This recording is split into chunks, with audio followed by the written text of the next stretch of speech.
Guys আসসালামু আলাইকুম। আমি সুমনাস কিচেন। আপনাদের এখন আমি মিষ্টি কুমড়া দিয়ে চিংড়ি মাছ রান্না করব।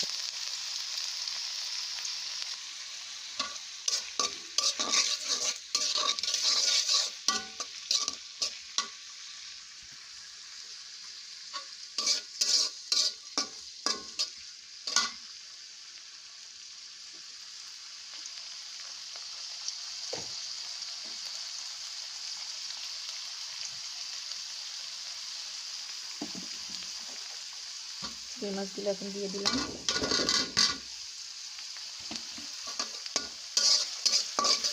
চিংড়ি মাছগুলো প্রথম অবস্থায় আপনারা একটু ভেজে নেবেন, তাহলে একটু লাল কালার চলে আসে আর ধানটাও সুন্দর বের হয়।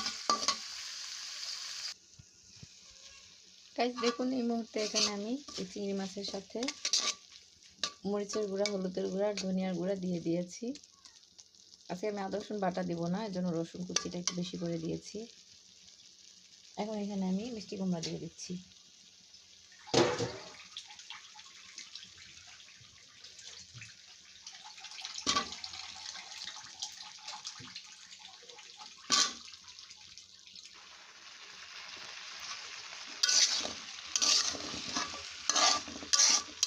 গাইস আপনারা কে কীভাবে তরকারি খেয়েছেন আমার কমেন্ট করে জানাবেন। ও তার আগে বলে দিচ্ছি গাইস, আমার ফেসবুক পেজের নাম প্লিজ আপনারা এটা ফলো করবেন, লাইক কমেন্ট শেয়ার দিয়ে আমার পাশে থাকবেন। এভাবে চিংড়ি মাছ দিয়ে মিষ্টি কুমড়ার তরকারি খেতে খুব ভালো লাগে, শসা দিয়ে তরকারি খেতে ভালো লাগে। বাজারে ফ্রুটি পাওয়া যায়, ঢাকার মানুষ ফ্রুটি বলে, এই দেশে বলে চিংড়া। ওইটা দিয়েও চিংড়ি মাছ দিয়ে এভাবে ভুনা করে খেতে ভালো লাগে।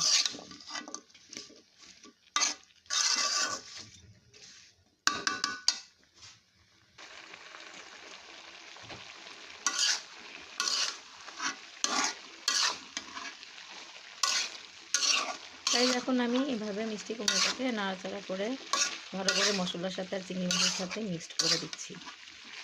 আবার এখন আমি ঢাকনা দিয়ে ঢেকে দেবো। গাইস এখন দেখুন মিষ্টি কুমড়োটা সুন্দর কষানো হয়ে গেছে, আমি এখন একটু ঝোল দিয়ে দিচ্ছি। এটা আপনারা আপনাদের ইচ্ছা মতো পরিমাণ মতো ঝোল দিবেন, যার যেমন যতটুকু খেতে ভালো লাগে।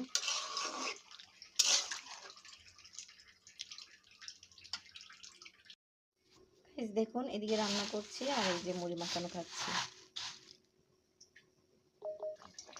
গাইস দেখুন, এই মুহূর্তে আমি এখানে একটু টমেটো কেটে নিয়েছি, টমেটো দিয়ে দিলাম, ধনিয়া পাতা দিয়ে দিলাম। আল্লাহ হাফেজ।